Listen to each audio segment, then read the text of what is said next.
đong pia rồi chuyện đấy nè còn phải đặng rau đấy mà bánh lơ cái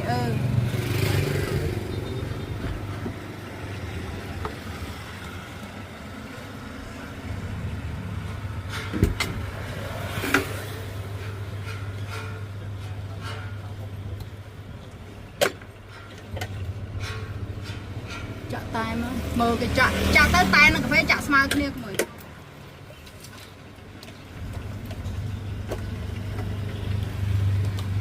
cố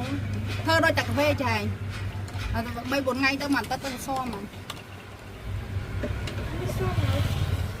nợ